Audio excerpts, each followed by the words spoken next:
Thank you. How was your day, honey? It was good, you know. Hey, good day of work out there.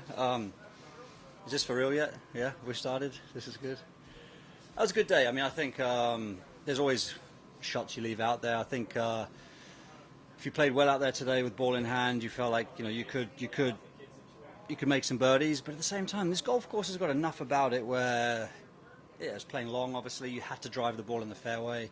That's such a massive difference. Ball in hand, perfect lie every time in the fairway versus in the rough. How soft it is and squelchy it is. You can get some pretty tough lies. So, point is, I think the delta between good and bad golf today was pretty high. We didn't get to talk to you yesterday, so I was curious. Not that you actually have a round in. Does it feel the same? The tournament, does it feel like it did in past years, like last year? It's 2 rounds instead of 3. No celebrities, really. Yeah, I feel like so far it does feel the same. I think there's good vibes, good energy. I think that you're seeing obviously a lot of top players here, which I think is unique and rare and hasn't always been the case. So there's a trade-off for sure. There's a trade-off this week.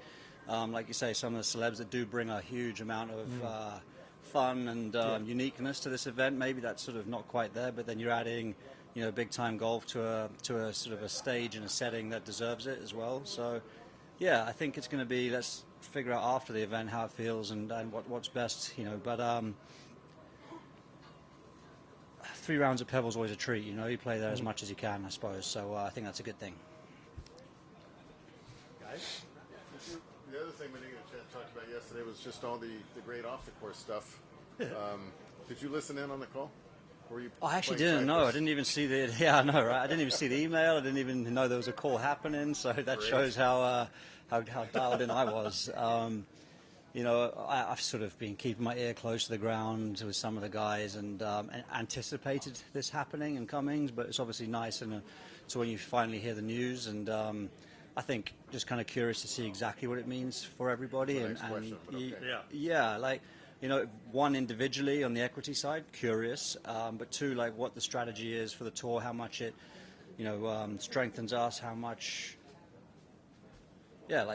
really what it means in terms of driving us forward as an organization. But I think, anytime you can engage people with ownership, they do take more pride in the product and pride in their work. I'm hoping that that's the case 170 guys deep. That's kind of a tricky question and answer, frankly, taking ownership in the tour. Did you not feel ownership before? It's different semantics there a little bit, isn't it? Yeah. It's supposed to be your tour, I think. Well, that's what it's always been. That was the sounding. Those were the cliff notes always being told to us. But I guess when push came to shove, I don't think it was until there were obviously a few guys started throwing their weight around a little bit, and then wrestling back the power, I suppose. But I guess the real acid test is it remains to be seen if it's a good thing having the players in power. That's going to be hopefully. Obviously, a lot of guys have committed a lot of time here, and I think we're in a great. We have a lot of options, I think, at the moment, and that's a place maybe that we haven't been. But yeah, listen, I think. There's been some good elements in the last couple of years, and there's been some elements that have obviously not been ideal. So hopefully that this moment in time now is a sort of a soft landing to be able to build something cool going forward. Yeah. Were you ever offered to join Live? Did you ever receive an offer? I guess technically I might have done like 2 plus 3 years ago or something. Mm-hmm. At least had a conversation around it. Right. Yeah. But for me, it was always. I could never get comfortable with the giving up on the childhood dreams of the majors, and I just couldn't see that changing anytime soon. And I was in a situation where I was having to earn my way into them, so I didn't have those sort of long-term exemptions and things like that to buffer it. I guess why I'm asking, what I'm still curious about is in terms of repairing a fractured landscape, the idea of ever bringing everyone back together. Is that complicated given the number of players, yourself and many others included, who chose not to go, chose not to take? Yeah, I think it's complicated, and there'll never be a 1-for-1 ratio where one guy feels good about everyone coming back because they got something and they didn't.